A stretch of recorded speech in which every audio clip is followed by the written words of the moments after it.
Salutations et bienvenue à Entre trois films, édition du 9 avril 2023. Je suis Patrick Denis et je suis en compagnie de Marc-André Tardy et Simon Fox. Bonne Pâques, messieurs. Joyeux sport. Joyeux sport! Joyeux chocolat! Au programme au cours de cet épisode, un peu de notre semaine, des sorties à surveiller, nos coups de cœur et aux nouvelles, un reboot de Harry Potter, Star Wars Celebration 2023 et Big Trouble in Little China. On va parler de notre semaine, messieurs. On commence avec Marc-André cette semaine. Hey, c'est moi qui commence. Oui, chanceux. Oui, je suis vraiment très chanceux. Cette semaine, c'était la semaine sainte, hein? Des Oui. petits crises de Pâques, tu commences. Hein? Des petits crises de Pâques. Et comme peut-être les auditeurs le savent un peu moins, comme je suis pas mal impliqué dans ma paroisse, ça a été une semaine assez mouvementée, point de vue célébration. J'en Donc, doute pas. j'ai eu le temps seulement de regarder l'épisode de Mando. J'ai même pas regardé Star Trek Picard. T'as pas choisi le meilleur des deux. Non, c'est ça. Non, mais comme toutes les célébrations commencent le Je jeudi, c'est un petit peu l'enfer depuis jeudi pour moi, donc je suis vraiment à la course. Fait que j'ai regardé Mando, puis le temps avant était en préparation, parce que je faisais beaucoup de lectures, donc c'était de me préparer à savoir comment faire les intonations et tout ça. Là. Mhm. Puis comme c'est pas... La lecture de la Passion, c'est une bonne demi-heure, hein? Une bonne demi-heure, tu dis, moi, ça me prendra au moins une journée. C'est Pas écrit grave, trop concentré. petit, c'est écrit trop petit. C'est quoi le chiffre à côté de la phrase? Non, comme on a des versions déjà pré-imprimées, c'est quand même assez gros. Ah, là, ok. c'est- Vous avez la on version de poche. la version dans le crayon écrit, là. Non, on a vraiment un bon gros texte pour être capable de le lire puis bon. d'avoir. C'est écrit en gros parce que c'est plusieurs personnes âgées normalement qui font ça. Fait que c'est écrit en gros caractères gras. Une lettre par page. On parle de prêtre qui était assez. On était deux. Il y avait le comédien Emmanuel Bédard, entre autres, qui était là. Fait que ceux qui regardent Stat, c'est le policier là, qui est Dans Stat. dans Stat, Ah, ah. qui est un de mes amis d'enfance. En plus. Ah, je viens-tu de faire du name dropping? Ben là? oui, Ouais! c'est du name Hey, pour une fois que c'est moi qui en fais. Non, c'est tout le temps moi qui en fais ici. là. C'est moi qui ai des contacts à Québec là-dedans. À Québec. Oui, à Québec. Parce que si je voudrais faire du name dropping, le trois quarts du monde ne connaissera pas le monde. Moi, je fais du name dropping. Il y a juste mes voisins qui le connaissent. Fait que... Non, Fait que- Monsieur Tremblay, personne ne connaît ce gars-là. Fait que- Michel Tremblay? Non, Claude. Ah, ok. Donc, Gérard, je pense que c'est Gérard. Gérard, ouais, c'est ça. c'est Gérard Tremblay. Tout le monde connaît Gérard Tremblay. Connais-tu son frère, Yvon? Ils vont trembler. Donc, Ils vont trembler. Excusez. à défaut d'avoir eu le temps de regarder, au moins j'ai eu du fun. Fait qu'avec Ouais, vous c'est autres. ça. Ben, c'est important. Ah oui. De mon côté, ben, j'ai regardé Mando. Quand vous êtes arrivé pour l'enregistrement, j'ai été en train de regarder Picard parce que moi aussi, j'ai eu une semaine assez occupée. En fait, c'était pas autant occupé que pas être capable de me concentrer. J'ai un mal de dents terrible. Je suis obligé de l'avouer. Là. Ça se peut que j'ai de la difficulté à prononcer parce que je suis même pas capable de serrer mes dents. Tantôt, on mangeait un beigne puis j'avais mal. Fait que ça va vraiment pas bien. Tu es peut-être rendu à manger du manger mou. Oui, c'est ça. Je vais me passer des beignes au blender. On va t'envoyer avec des petits vieux. Tu connais l'ensure? Bon. Du pablum. J'aimais ça, l'ensure. Ouh. Aïe, aïe, aïe. On va t'acheter des petits pots de bébé en vent. Ah, il va être Robocop, arrête. Ben, ce qu'on a fait ensemble la semaine dernière, c'est que j'ai acheté. Je me suis commencé une collection Harrison Ford. Ouais, J'avais déjà une couple de films de lui, mais là, j'ai tu me décidé fais chier parce que j'ai écouté des films d'Harrison Ford toute la semaine à cause de toi. Fait que moi aussi, j'ai écouté des films de Harrison Ford, même si j'avais de la misère à me concentrer. Fait que ça a été grosso modo ma semaine. Et toi, j'imagine que c'était, Simon, du Celebration, pas mal. Ben, quand tu as une convention en temps réel sur l'Internet, c'est 8 heures par jour d'écoute. C'est... Puis faut pas que t'arrêtes parce que des fois, ils disent un petit name dropping à quelque part. Tu fais « Oh, tabarouette, c'est quoi cette affaire-là? » Puis là, tu fais pause. Là, tu vas faire des recherches, savoir si c'est vrai, si c'est quoi cette affaire-là. Parce que des fois, il faut que donner un name dropping que tu vas voir tu vas sur l'Internet savoir pourquoi ils ont dit ce nom-là. Puis, tu Ça sais... se passe autour de ça. Pour avoir les vraies nouvelles, puis j'ai quand même certains contacts qui sont à Londres présentement qui m'envoient des feeds par Twitter pour avoir certaines nouvelles. C'est pour ça que vous m'avez entendu crier tantôt yes, Yes. parce qu'il y a eu un gros name dropping, une grosse gros nom. affaire qui vient de sortir que j'ai tout chaud. Ah, cool.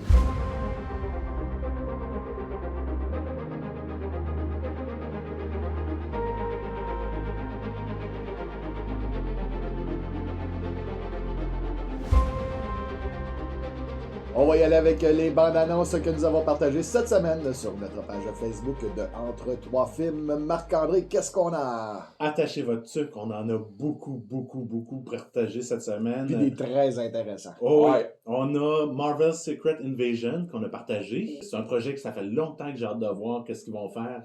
Est-ce que ça va chambouler ce qu'on a vu depuis les dernières années quand on voyait des personnages agir différemment puis on se dit pourquoi il fait ça? Ouais, Quand on connaît l'histoire, là. ça se peut que... Moi, d'après moi, tu vas être déçu que c'est juste le nom qu'ils ont pris de la série, puis qu'ils ont mis les scrolls. Puis, Ben, j'ai comme l'impression qu'il va y avoir des politiciens, peut-être. ouais, il va y avoir certains personnages, Des mais personnages, ça, mais ce sera ça pas change, des gros noms. non, là. ça changera pas la donne. Captain America, il sera pas un scroll. Là. Ce sera pas comme dans les comics qu'il était. Je pense que dans les comics, l'un des premiers, c'était pas les Fantastic Four qui étaient dans les premiers qu'on a su qui étaient remplacés. Ouais, mais ça, Ou risque de- certains- Ouais, mais le gros, ça a été Captain America. ça va être dur de remplacer Fantastic Four. Ils sont pas encore dans le Marvel Sinon, on va continuer avec la deuxième bande-annonce qu'on a partagée. Blue Beetle, le prochain film de DC qui va sortir cet automne. Personnage que je connais pas du tout. Ouais, c'est un vieux personnage d'une vieille compagnie de comics qui n'existe plus. Ah, ok. Puis que DC ont racheté, à l'époque, ils avaient acheté Shazam, puis ces affaires-là. Tu sais, mais Blue Beetle est très connu pour sa série avec Booster Gold, d'ailleurs, qui est un autre personnage débile, qui va avoir son adaptation par James Gunn avec le nouveau régime très bientôt, Booster Gold, d'ailleurs. Moi, j'ai aimé la bande-annonce, sauf qu'il y a certains choix d'acteurs qui m'ont fait sortir de la bande-annonce. Un petit peu, ouais. Comme c'est un personnage moins connu, puis que même moi qui lis des comics depuis 12 ans, je l'ai pas vu souvent, peux-tu juste expliquer c'est qui Blue Beetle? Ça dépend. Parce qu'il y a eu après 5 Blue Beetle. Mais le concept général. Ok, le concept, c'est quelqu'un qui trouve un scarabée extraterrestre ou magique, dépendant de la version, c'est jamais pareil. Puis ce scarabée-là s'attache après lui comme Un peu comme le Lantern. Non, c'est comme genre, comment qu'on appelle ça? Un parasite. Un parasite, justement, que ça s'attache en son dos. Puis que ça lui donne des super pouvoirs. Des fois, c'est magique, des fois, c'est extraterrestre, dépendant de la version qu'on utilise. Ouais. L'important, c'est que c'est un scarabée qui se colle dans le dos et Ouais. qui devient super puissant. Là, c'est la version la plus récente. C'est la version, je me rappelle jamais du nom du personnage, parce que moi, j'ai connu Ted Cord et non ce personnage-là. Moi, c'est vraiment le Booster Gold classique que je connais. Pas le Booster Gold, mais le Blue Beetle classique que je connais, parce qu'ils vont très ensemble, normalement, dans les comics. Tu sais, c'est un jeune latino qui se fait donner ce scarabée-là, puis le scarabée le choisit, puis il devient Blue Beetle. D'accord. OK. Et il est joué par le petit gars qui joue une gueule dans Cobra Kai, fait que ça risque ça pour. Je trouve ça cool Est-ce que je me trompe ou c'est un des premiers personnages d'ici à vraiment mourir? C'est-tu lui? C'est un des premiers avec Un des Supergirl, puis. Quand il y a eu Ouais, la Crisis des La années Crisis, 80. c'est un des personnages qui est mort d'ailleurs. Qui ramène au cinéma. Ouais. Puis on a Susan Sarandon qui fait justement une méchante connue de l'univers Blue Beetle dans le film. Moi j'aime ça parce que justement, même si t'as pas Ted Cord qui est le gros. C'est comme Barry Allen puis Les autres, là. les autres de Flash, admettons, il y a eu plusieurs Blue Beetle. Il amène l'univers Ted Cord pareil dans le film. Je trouve ça cool. Sinon, oui. Oh, on vient de le dire. On l'a dit en même temps, tu me dois un compte. Ouais. Oui. Sinon, on a Barbie, Oui, et non pas Resto Bar Grill. que ça a encore l'air encore plus fucked up comme Je veux voir ce film-là. Tel acteur est Ked! Tel acteur est Ked! ça, c'est complètement fou. Oh, ça finit juste pas. Tout le monde est Barbie aussi. Tout le monde est Ked, tout le monde est Barbie. Je veux voir ce film-là. Ça a l'air carrément disjoncté. Ça risque d'être très drôle. On a mis... Marc-André, il est pas phasé pantoute. Non, vraiment. Pas Mais intéressé. c'est correct aussi, là, ça en prend pour tout le monde. Non, mais tu me vois-tu écouter du Barbie? Non! Non. Mais juste la bande-annonce, On va le faire. oui! On a aussi Spider-Man Across the Spider-Verse qu'on a partagé, Oui. qui ont malheureusement donné un petit peu trop d'informations sur le film. On sait pas, il y a peut-être encore plus de Ouais, choses. ouais, dans c'est le peut-être film. le type de l'iceberg, là, mais tu sais, le bout de l'iceberg, mais C'est beau. c'était trop de mettre les trois gars dans la voix des trois gars dans la bande-annonce. Ah, mais il voulait que tout le monde le sache que les Ouais. gars sont là. Tu sais. Lui, il doit avoir eu du fun en studio parce que ça a l'air, les gars, c'est devenu une Des bromance. chums. Là, sont vraiment mais- devenus des chums. Là. Son partner à vie parce que à cause du rôle. Là. C'est spécial, c'est le fun. On a partagé aussi Beau is Afraid. Oui. Aïe aïe. C'est fou, ça. c'est débile. On dirait des frères Coen rencontrent les Monty Python. Sur la page Facebook, on a mis 2 bandes annonces parce que ce film-là avait passé dans le beurre avec sa première bande annonce. On n'avait pas entendu parler. Ben, quand tu vois le titre, tu fais c'est quoi cette cochonnerie-là? On n'en parlera pas. Puis là, tout à coup, Joaquin Phoenix, il a l'air excellent dans le rôle, mais tout à coup, paf, je vois la deuxième bande-annonce, je fais attends, il y a quelque chose qui marche pas. Là. Comment ça, sa deuxième bande-annonce? Il faut que je trouve la première. Puis là, on en a parlé cette semaine, ça a l'air complètement fou. Ça a l'air magique comme film. Oui. Dans le fond, ça se peut que ça soit un petit peu magique, justement, parce qu'on ne sait pas ce qui est réel, oh, ce qui est dans un autre univers. Ça me fait penser au film de. Je sais que ce ne sera pas ça l'histoire du tout, mais au film avec Robin Williams qui s'appelle What Dream May Come. Au niveau visuel, je parle au niveau visuel, ça a l'air à ressembler beaucoup à ça. Oui, ça se pourrait, oui. Puis j'adore ce style de cinéma-là. Un cinéma, tu fais où est-ce que t'es, tu sais. Ça va juste être débile comme film. J'ai vraiment hâte de voir ce film-là, réalisé par le réalisateur de Midsommar, d'ailleurs, qui est un film très particulier que plusieurs personnes n'aiment pas, mais quand on aime Midsommar, on l'adore. C'est ça. Mais je fais un appel au gouvernement. Ouvrez une SQDC juste en face du clap, puis vous allez faire de l'argent pour ce film-là, c'est sûr et certain. Soit à l'entrée, soit à la sortie. On a partagé aussi la bande-annonce de No Hard Feeling. Puis là, malheureusement, je ne l'ai pas vu. Moi non plus, je ne l'ai pas regardé. On l'a partagé. On l'a partagé, mais on ne l'a pas regardé. Fait que, allez la voir, puis vous nous l'expliquerez. Ça va nous faire plaisir. On a partagé aussi Evil Dead Rise. Ça, je l'ai vu, par exemple. Ouais. Moi aussi. Ça a l'air complètement sauté. Sauté, mais ça n'a pas de l'air Evil Dead. C'est Evil Dead sans humour? Non, mais sans humour, puis le concept que ça se passe dans une ville, dans un appartement, avec une famille, tu sais. C'est carrément dans le champ gauche, mais je dis pas que ça sera pas bon, là. Au contraire. En fait, c'est les descendants de... Bon, je sais pas, là. Ben oui, on le sait, ça fait partie de la bande-annonce. Ils disent dans la bande-annonce que c'est les descendants de... Ouais, mais les descendants, ils ont réussi à se reproduire. Oui. Si vous avez vu la série, oui. Ouais, mais la série est tellement ridicule que... Son père, c'est l'homme de 6 millions, là. On s'entend que... Parlant de ridicule, la prochaine bande-annonce est allée assez forte aussi, là. Transmutators. Transmutator. Yes! Simon, il a l'air de vouloir voir ça. Oui! Ça sera pas bon. Ça va être pourri, mais je veux le voir. Des guerriers dans un futur avec du monde qui ont des gros mech warriors puis qui se torchent avec ça. On veut voir ça. On sait-tu c'est quel studio qui l'a fait? Ça doit être Asylum. Je le sais pas, mais ça doit être Asylum. La question tantôt, c'était la même gang que Sharknado. Ça doit être eux autres, mais ça me surprendrait pas. Je le sais pas. Mais le concept, ça me fait penser au vieux film Robot Jocks. Des affaires de même que j'ai tout le temps trippé sur ce genre de film-là. Des gros robots qui se rentrent dedans. Des films qui se rentrent, des robots qui se rentrent, des gros robots qui se rentrent dedans. J'adore ça. Prochain film qui sort la semaine prochaine, que je vais parler plus tard, Mafia Mama. Ah, avec Monica Bellucci. Monica. C'est la seule chose qu'on a à dire sur le film pour l'instant. Ah, c'est Monica. Il n'y a pas grand-chose à dire, il faut dire Monica. Monica Bellucci, le film est vendu. Il m'en reste 3, hein? Oui. Ashoka. Oui! Que ça a l'air bon. Moi, je vais en parler tantôt. Tu vas en parler tantôt. Allez voir la bande-annonce sur la page, ça vaut vraiment la peine. Moi, je suis C'est un des meilleurs trailers de Star Wars qu'on a eu depuis des années. Un autre film que je suis vendu, c'est le prochain. Indiana Jones? Oui. Une nouvelle bande-annonce? Oui, et le poster du film. Drew Struzan de retour après tant d'années. Fini les maudits posters Photoshop. On a un vrai poster de film. Un vrai poster de film, là. C'est du... Puis j'en avais déjà parlé à l'émission que j'étais en maudit contre les posters de films depuis très longtemps. Là, c'est un vrai poster. Un vrai poster de film. Ils t'ont entendu puis ils t'ont écouté. La dernière bonne annonce est la 12e. Oui, on avait 12 cette semaine parce que c'était une grosse semaine. La série télé My Adventures with Superman. C'est bizarre, encore une fois, DC qui donne ces personnages de gros calibre à d'autres compagnies pour les faire. Moi, je peux comprendre que DC fasse comme on a tellement de personnages qu'on va en donner, on va accepter que ce soit d'autres compagnies qui produisent. Mais pas la Trinité. Superman, Wonder Woman, Batman, Batman, ça va chez Prime, C'est incroyable. en dessin animé. Ah oui. DC ont décidé qu'ils produisaient plus. Non, mais David Zaslav l'avait dit qu'il voulait de moins en moins de dessins animés sur HBO Max. OK.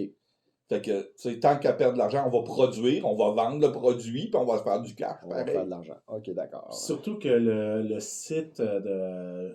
J'ai fait ma commande de comics cette semaine, puis le site de DC est vraiment de la boîte quand t'es Canadien. Là. Ça te surprend? Non, ça me surprend pas. Je n'ai même pas accès au DC Connect, la version numérique à l'intérieur, parce que je suis Canadien, parce qu'il faut que je sois abonné à DC Online. Et comme je suis Canadien, j'ai pas accès à DC Online. À cause que c'est pas HBO Max qu'on a ici, c'est Crave.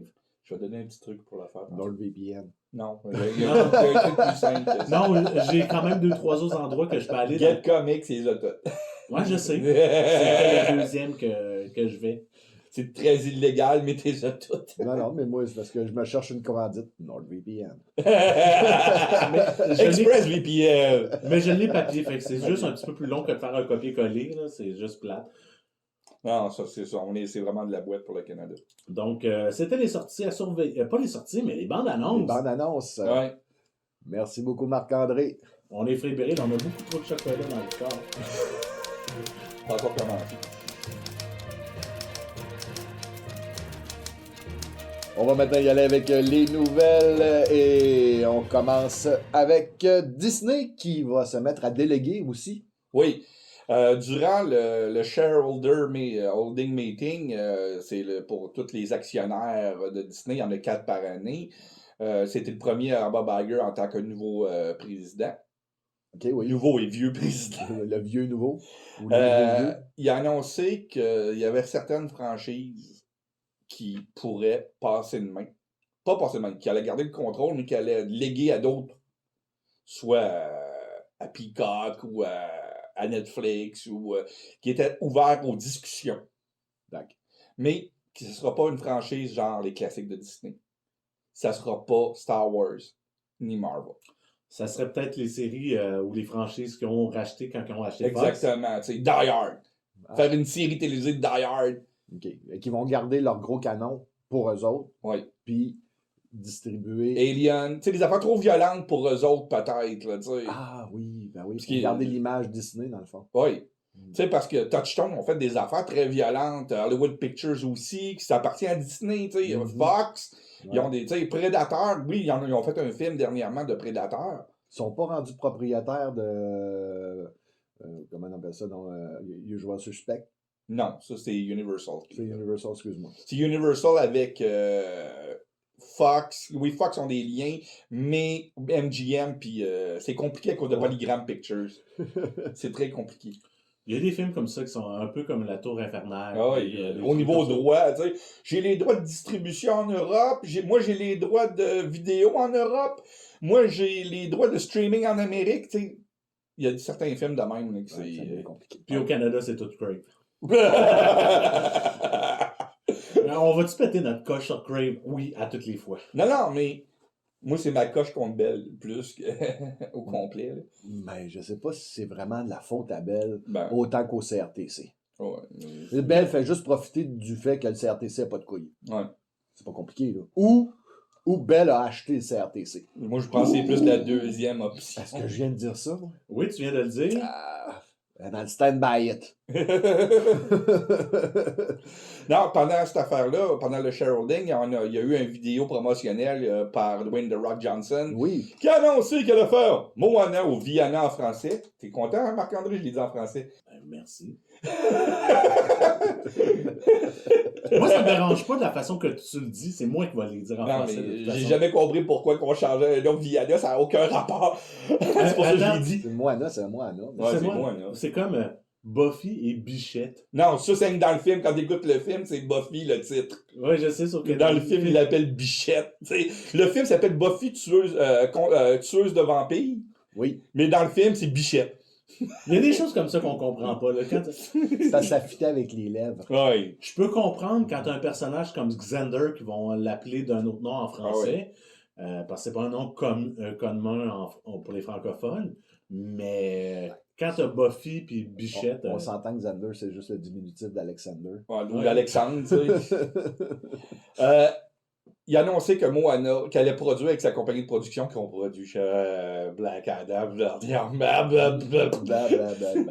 mais il va produire Moana en live action. OK. Puis il va jouer le rôle de Maori, que comme qu'il avait fait pour le dessin animé original. Mm-hmm. C'est-tu trop tôt? Comme...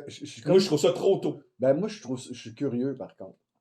Je trouve pas ça trop tôt, je veux dire. Ben, c'est 2016. Ouais, mais les live action chez Disney, ils n'arrêtent pas d'en faire. Ouais, mais ils prennent pas ceux-là qui viennent de sortir, tu sais. Ouais, c'est sûr qu'ils n'ont pas fait... mais par contre, c'est la grenouille, c'est lui qui a les meilleures chansons depuis des années. Mm-hmm. C'est How Far I Go, là, excusez-moi, c'est 100 fois meilleur que toutes les chansons de Frozen. Là. Sans commentaire. Quoi? Moi, je suis quand même curieux. Frozen? Non, moi, je suis d'accord avec toi, fait que c'est pour ça que je dis sans commentaire. Qui t'avais l'air à faire... j'aime mieux Frozen, j'aime mieux Let It Go qu'How Far I Go. Non, moi, le Let It Go que j'aime, c'est la vieille chanson des années 80. Fait que... Ah, moi, c'est Internet's for Porn. Du même auteur. Ouais, c'est pour ça. Est-ce qu'on peut se poser la question à savoir si The Rock va nous faire un Christian Bale de lui-même? Prendre du poids pour réussir à rentrer dans son rôle. Non, mais s'ils le font juste muscler, ça peut aller aussi, là. Ouais. S'il met les cheveux longs, puis il faut le muscler, tu sais. Ouais, mais il est moins drôle. Il y a déjà les tatous. C'est moins drôle. Non, mais c'est... Tu sais, moi, je trouve ça trop rapide. Personnellement, je trouve ça trop rapide, mais c'est le meilleur des dessins animés de Disney depuis à peu près 15 ans, fait que... Je peux On va le comprendre. On aura un Paddington 3. Oui, on en avait déjà parlé à l'émission, mais là, le tournage va se faire sous peu. Oui. C'est bon parce que ça a l'air qu'en fait, c'est la meilleure série de films pour enfants qui a été faite depuis des lustres. Mm-hmm. Je les ai jamais vus malheureusement, oui, mais il va falloir que je m'étape parce qu'il paraît que il paraît que Hugh Grant dans le 2 est très, très, très, très, très bon. Fait que j'ai vraiment hâte de voir qu'est-ce que ça va donner. Je vais essayer de m'étaper dans les prochaines semaines les deux premiers Paddington. Moi aussi. Juste pour le plaisir, parce que je suis encore un petit cœur d'enfant. T'as un cœur d'enfant, toi? Grosse nouvelle au niveau de la lutte, la UFC achète au WWE. En C'est réalité, plus compliqué que ça. Ouais, c'est une tierce compagnie qui a acheté les deux. Faut que ça soit une grosse compagnie. Exactement. On parle de entre 23 et 26 milliards d'achats pour les deux compagnies. Ton argent de poche, là? Ah, ça, c'est ce que j'ai pour la fin de semaine seulement. 26 milliards, c'est incroyable. C'est deux grosses compagnies, là. C'est très gros. Et on sait-tu c'est qui la tierce compagnie? J'ai eu le nom, mais c'est un nom que je connais pas puis que je me rappelle plus. Des Chinois. Non, c'est une compagnie américaine. Mais les compagnies, tu sais, comme la WWE, Vince va rester à la tête de la WWE pour l'instant. D'accord. Puis les personnes du UFC vont rester en charge de l'UFC pour l'instant. Mais ça va donner une sortie pour les combattants de l'UFC pour aller faire quelque chose après, peut-être. Puis, un peu comme celle de l'UFC. Ronda Rousey. C'est ça, je cherchais son nom. Gracie Ouais. a fait son apparition. Ouais, et aussi puis dans Brock WWE. Lesnar avait déjà été dans l'UFC, il est allé dans WWE, il est retourné dans l'UFC. Puis la WWE, c'est également une compagnie de production de pour films. ça qu'on en parle d'ailleurs. Exactement. Parce qu'ils produisent les films des Marines, de Marine entre autres. Là. Oui. Puis ils ont racheté Leprechaun il y a une couple d'années qui avait fait une version. Puis il y a quand même WWE. plusieurs acteurs dernièrement, surtout dans les films de super-héros, qui viennent de la lutte. WWE, de la lutte. Là. On parle de John Cena, t'as The Rock, Batista. Puis dans le temps, t'avais Je m'attends pas à avoir des combattants de la UFC dans le cinéma, ben, par exemple. Georges Saint-Pierre. Ouais, il l'a déjà fait. Ouais, mais T'en as eu une coupe. Ben, il y a eu Andy Rosé qu'on a parlé tantôt qui a fait Ouais, une mais apparition il y a aussi eu au un gars cinéma. de Expendables, je me rappelle plus qui. Là. Il y a eu quelque... C'était Randy Couture. Ah, il faut que t'achètes le 3 hein, parce que tu fais un trip à Harrison Ford. Il va falloir que t'achètes Ah, mais je Expendables. l'ai. Ah, tu l'as déjà. Ah, j'ai déjà les trois. Là. Hey, c'est le seul que j'ai pas vu des trois. De grosses nouvelles pour Illumination. Oui, Elimination Studio. Ils ont sorti leur dernier film cette semaine avec Super Mario Bros. Oui. Ils ont annoncé qu'elle allait faire Shrek 5, un spin-off de Donkey aussi. Avec Eddie Murphy. Oui, fait qu'il va jouer dans 2 films. Ça peut être bon, ça. Puis le Shrek, ils ont annoncé que toutes les voix originales seraient dedans. Nice. Ça veut dire que Cameron Diaz sort de sa retraite pour faire la voix de Fiona. Puis ils vont faire Sing 3 aussi. Sing 3. Oui, ben Chanter en français, là. Ah, ok, phew, parce que là, je pensais, j'ai fait comme j'ai manqué. C'est des animaux qui font du karaoké. J'ai le film Sings ici avec Mel Gibson, j'ai pas vu le 2. Non, c'est pas Sing. c'est pas Lavabo, là, le film. Non. Sing. C'est pas Sing, c'est Sing. Ouais, mais on sait très bien qu'au Québec, on dit Sing. Les deux premiers avaient fait beaucoup d'argent. Fait que Sing 3, ça peut... Il n'y avait pas Seth MacFarlane dans le projet? je le sais pas. Je pense qu'il faisait Je une les ai voix dans le jamais premier. Là. Faudrait que je les emprunte à Je mon sais que c'est père. des animaux qui chantent. C'est la seule affaire que je sais.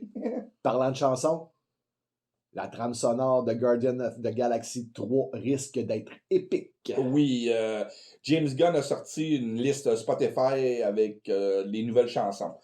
Mais il paraît qu'il en manque deux, par exprès. Ben oui, ben là, parce que sinon, il casse les jambes de la compagnie. Non, mais on est à deux semaines et demie de la sortie du film. C'est normal que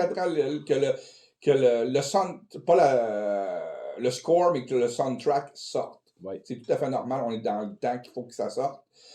Moi, je l'ai écouté. J'espère qu'ils vont faire une vidéo comme la dernière fois. C'était trop drôle. Avec David à son laf. Ah, peu importe qui prenne ce coup-là. William Shatner. Ouais. William Shatner.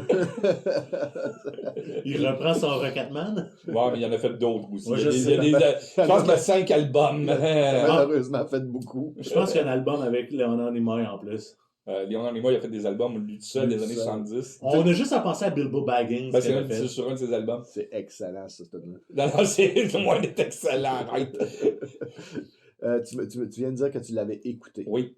Ben, tout ce qui est disponible? Ben, j'ai écouté les 21 premières parce qu'il aurait fait le mixtape au complet, fait que t'as les 3 films plus le Christmas Holiday dans la liste. Ah, OK. Les 21 premières, c'est la nouvelle trame sonore. Il y a 2 ou 3 chansons qui sont dans... On a déjà entendu dans d'autres films, mais c'est pour un beau... Moi, je le sais que c'est pour un bouquin à la fin du film, probablement. OK. Mais est-ce qu'il est rendu des années 90? Oui. Oui, c'est ce que je Ah, pense. t'as du Space Hog, entre autres. Fate No More, Beastie Ah, Boys. Nice. Oh, la liste est impressionnante. Mais t'as encore des chansons des années 70-80. Ben, c'est le style. Mais reste que il va dans les années 90. Puis Il va falloir aller checker ça sur Spotify. Puis pendant que vous êtes sur Spotify, ben, allez donc voir entre 3 films. Puis moi, il y a 2 chansons. Il y a 2 chansons que j'aurais aimé qu'ils soient dedans. C'était des coups de cœur personnels pour un film des Guardians qui sont pas dedans des années 90. J'aurais aimé ça entendre Song 2 de Blur Oui. et Higher the Creep. Oui. Moi, ça aurait fité. Higher the Creep, puis c'est parce que elle a déjà été utilisée pour des voyages spatials, pour des films de voyage spatial, puis c'est une des meilleures chansons que tu peux mettre avec des vaisseaux spatiales. Pourquoi pas pour un épisode spécial qui s'appellerait Summer Holiday of the Guardian of the Galaxy? Mais comme on sait qu'il y a 2 chansons qui sont pas là, Ouais. on peut espérer que c'est là. Mais malheureusement, ça n'arrivera pas parce qu'on sait que c'est le dernier opus de cette itération-là. Parce que c'est sûr que les Guardians vont revenir d'une forme ou d'une autre. Avec Sylvester Stallone. Ben, peut-être. Mhm. Puis on sait très bien que plusieurs équipes depuis. Ça a été créé dans les années 60, les Guardians, les premiers. Il y a eu plusieurs équipes. Oui, quand même. Ouais. Il y a Ben, beaucoup déjà, de personnages qui sont passés dans cette équipe. Celle-là qu'on a, c'est une récente. Mhm. Celle-là qu'on a dans les films, c'est une très récente. Là. Même s'il y a des personnages à l'intérieur qui ont été créés dans les années Bon, 50. mais ça veut rien Mais ça veut dire. absolument rien dire. On a un combat qui... Non, c'est pas un combat, en fait, c'est une collaboration qui se peut arriver pour Marvel Dans un versus futur assez éloigné, DC. par exemple. Ah ouais, éloigné? Ouais, parce que là, ils n'ont pas commencé encore. Le premier film sortira pas avant 2025. Non, mais ils vont commencer à collaborer tout de suite s'ils Non, veulent l'écrire. bah ouais, mais c'est que la première personne que James Gunn a appelé quand il a eu la job de CEO de DC, c'était Kevin Feige. Ouais, il peut dire je pars. Non, c'est non, déjà prévu. mon chum, je suis rendu dans l'autre équipe. Ouais, On va-tu prendre un café? on fait-tu comme il faisait dans le temps des dessins, des bandes dessinées? Ben, c'est exactement ça qu'ils font parce que c'est 2 chums dans la vie. C'est Exact. 2 vraiment grands amis dans la vie. Puis, genre, un veut que l'autre réussisse. Mhm. Puis, tu sais, si tu fais un bon film, je vais essayer d'en faire un meilleur, puis toi, tu vas essayer d'en faire un meilleur que le mien. C'est ça. C'est ça qu'ils veulent. Là. Ils veulent pas se tirer dans les jambes.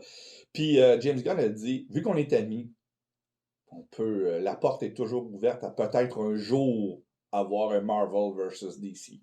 Ou un en film. Deadpool Cool DC. Kill DC. Tant que les combats sont pas... Moi, je veux voir Superman foutre une volée à Hulk, le mettre en orbite, puis qu'on la voit plus. Non, tu sais, ça, c'est des comiques, là. Ouais, mais ce que je veux dire, c'est que le vainqueur des combats soit fait par vote, puis que tu as des affaires vraiment Non, il faut que ridicules. ça soit vraiment logique, là. Oh, oui. Ils sont capables de le faire logique. Ils l'ont déjà fait dans certains comics, ils l'ont déjà fait très logique. Juste un comic que j'ai chez nous, que j'ai pas lu encore parce que j'en ai trop, là, le fameux Bat Kick sur Hulk, là, que ça n'a aucun sens. Non, mais il y a des. C'est pas obligé nécessairement d'être un film versus. Ils peuvent faire qu'est-ce qu'ils avaient fait dans les années 90, l'amalgame comique. Ouais, j'ai le Batman Spider-Man chez nous. Le meilleur a été le Batman Wolverine, le Dark Claw qu'il appelait. Tu as eu le beau de Doc. Tu sais, il y a eu plein d'affaires d'avant qui ont été faites dans les comics. Tu sais, Marvel vs DC, ça veut dire plusieurs affaires. Là. Ça peut être un dessin animé, ça peut être... Des milliers de possibilités. Oui. On va y aller avec le sujet de la semaine. Harry Potter? T'as oublié Harry Potter. Comment ça, j'avais pas pris en note?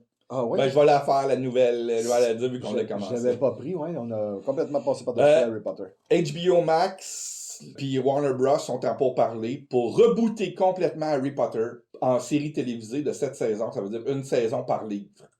Encore là, je trouve ça trop tôt. Parce que les derniers films, tu sais, de Deathly Hallows sont pas si vieux que ça encore. 2010-2011. Ouais, mais c'est encore, tu sais, assez trop frais tôt. à cause qu'on a des Fantastic Beasts qui sont sortis. Puis moi, je laisserais dormir ça un petit peu parce que les acteurs d'Harry Potter, même si ça sera pas eux autres, on dit encore que c'est Harry Potter quand on voit Daniel Radcliffe ou c'est encore dans le zeitgeist un petit peu de...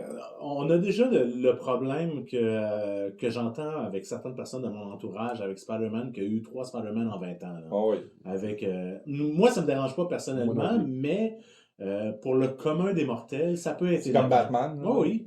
Oui, mais il faut se mettre en tête aussi que ceux qui ont... le public visé par Harry Potter sont rendus dans la trentaine. Oui, puis faire de Cursed Child serait plus logique. Oui, mais en même temps, si tu veux avoir une autre génération, il faut que tu rajeunisses. Oui, mais faites de Cursed Child avant. La pièce de théâtre, là? Oui, la pièce de théâtre, parce que les acteurs ont juste l'âge idéal présentement pour la jouer. Puis en même temps, je rajouterais que peut-être que l'auteur, elle sait qu'elle va mourir un jour, puis elle est pressée de faire de l'argent. Oui, mais elle n'a plus les droits d'Harry Potter. Elle n'a plus besoin d'argent. Elle n'a plus besoin Elle n'a plus besoin d'argent, puis avec toutes les controverses qu'elle a présentement sur ses propos envers les... Oui, mais elle va recevoir de l'argent pareil. Oh, oui. Mais le nom Harry Potter, elle contrôle l'univers, mais le nom Harry Potter, il appartient plus depuis très longtemps. À chaque fois qu'il y a quelque chose sur Harry Potter, elle reçoit un chèque. Là. Ça, c'est sûr et certain. Mais ce qui risque d'arriver, c'est que justement, étant donné toutes les controverses qu'elle a, peut-être qu'elle sait déjà par elle-même que peu importe ce qu'elle va sortir à l'avenir, ça risque d'être difficile. Oh, à oui. moins qu'elle continue à écrire du Harry Potter.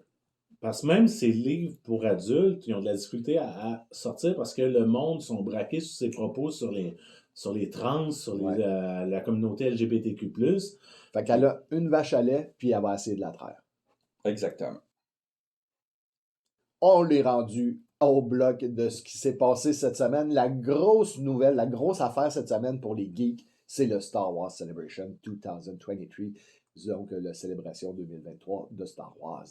Quelle idée de faire ça à Londres, on se lève à des heures impossibles. Et quelle idée de faire ça la fin de semaine de Pâques. Aussi. On va commencer Tant pis pour le on va commencer par une nouvelle triste. Ah. Durant le Celebration, il y a quelqu'un de très très cool dans l'univers Star Wars qui est décédé. Mm-hmm. Norman Reynolds, qui a fait les décors de l'Empire contre-attaque, et du Retour du Jedi et de Raiders of the Lost Ark, entre autres, pour Lucasfilm. Il a été directeur artistique sur le premier Star Wars, qui était les décors étaient faits par John Barry, mais c'est quelqu'un de très, très influent au look de Star Wars. Ouais. C'est quelqu'un qui a défini le look. C'est lui qui a vraiment défini le look qu'on a aujourd'hui de Star Wars. Norman Reynolds est décédé à l'âge de 89 ans. Quand même. C'est très, très triste, mais il fallait que... c'est la gang de Star Wars de 1977. Ils sont pas immortels, malheureusement. Puis 83 non plus. Là. On va commencer avec les séries télé. Oui. Premièrement, on a eu le premier panel et les premières photos de Skeleton Crew. Oui. Qui est la série produite et écrite par John Watts, le gars qui nous a donné la trilogie de Spider-Man, qui qui tourne autour d'enfants dans l'univers Star Wars. C'est une affaire vraiment pour enfants, en live action. Et le personnage adulte qui va chapeauter les enfants est joué par Jude Law. Je trouve ça juste parfait. Jude Law dans l'univers Star Wars, c'est mieux que Jack Black. Excusez, pardon. C'est mieux que Christopher Lloyd aussi. Jude Law, effectivement, dans l'univers Star Wars, il y a un visage... Star Wars, il y a un visage impérial. Excusez-moi, mais il y a un visage de l'Empire. Ensuite de ça, on a eu nous autres, ils l'ont coupé, le feed a été coupé sur YouTube, mais ils ont eu la première bande-annonce de The Acolyte. Oui. On a eu un panel sur The Acolyte aussi qui a de l'air débile. Ça veut dire que incessamment, on va l'avoir sur Ils disent au début 2024. Oh, OK. Donc, pas si incessamment que ça. Non, mais le temps que les effets spéciaux, puis parce qu'elle n'est pas fini de tourner encore. Ah, OK. Je pense que ça va être plus la bande-annonce qu'on va avoir bientôt. Ils ont eu un teaser de la bande-annonce. Oui. Ça va mettre en vedette Daphne King, qu'on a pu voir dans Logan. Mais on dit que c'est rendu une belle femme. Ah, la petite fille? La petite fille, le X23, ouais, okay. c'est quelque chose. C'est plus la même petite fille. Non, fait qu'on n'aura pas un Logan 2. Non. Non, sérieusement, c'est une très belle femme. Oui, je ne sais pas si elle a gardé son intensité qu'elle avait comme jeune actrice. J'imagine que oui. Oui, mais... Ben là, c'est ça. Tu iras voir des photos. Ensuite de ça, on a eu beaucoup de panels sur le Mandalorian. Il faut le dire parce que là, ils ont annoncé la 4e saison. OK, officiellement. Qui va être tournée d'ici la fin de l'année. OK. Écrit encore par Jon Favreau. Jon Favreau a plus de l'air là. C'est tellement drôle de le voir dans les panels parce que on dirait qu'il écrit sur en automatique. C'est pour lui Star Wars. Mais il y a plusieurs rumeurs qui disent que Kathleen Kennedy a mis son grain de sel dans le Mandalorian de plus en plus, puis que ça le fait chier. Puis il doit avoir hâte. Puis ça paraît quand on voit la 3e saison que c'est plus le Favreau des 2 premières saisons. C'est moins intense un peu. C'est moins intense, puis il y a plusieurs rumeurs qui disent que la série va shifter pour une série Bo-Katan. Tranquillement, que Din Djarin ne serait plus là. Ben, déjà dans la 3e saison, Din Djarin, il prend le backseat. Mais ça a l'air que Pedro Pascal, à cause du tournage de Last of Us, il n'a pas été une fois sur le plateau. Oh, c'est juste la voix? C'est juste la voix, c'est jamais lui qui fait Din Djarin. Puis t'as remarqué, il est bedonnant cette année. Puis quand on écoute Last of Us, il est pas bedonnant. Il est joué par Boba Fett. Non, mais hey, j'étais pas dans ma série, je peux-tu faire Din Djarin pour la prochaine série? Là, je vais sauter une série. Je vais en parler plus tout à l'heure, parce qu'il y a eu un très gros punch. OK.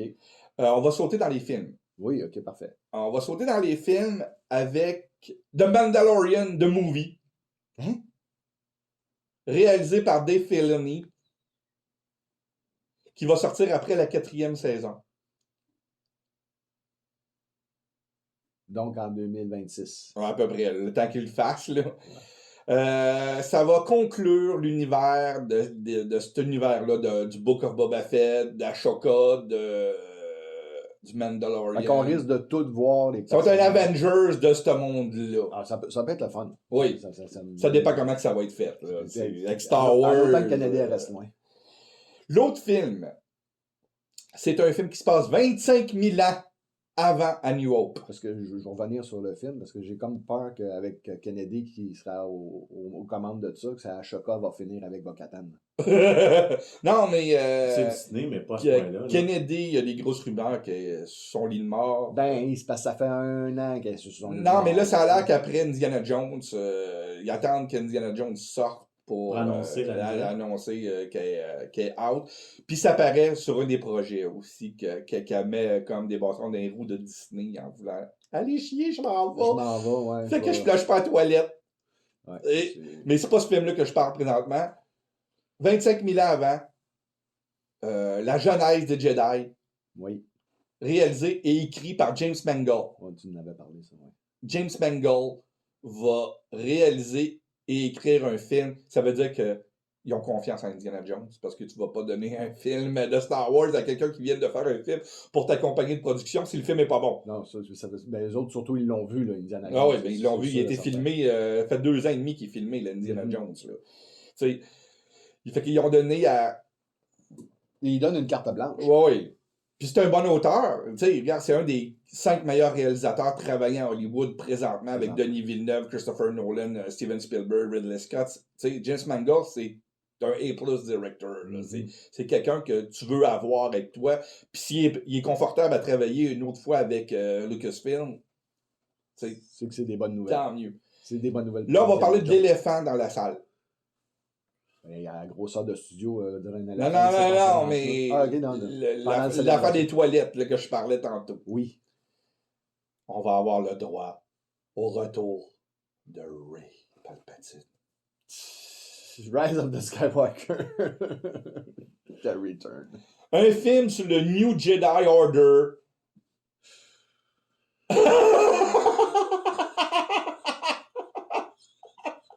Ta réaction Ah a non, dit. moi, sérieusement.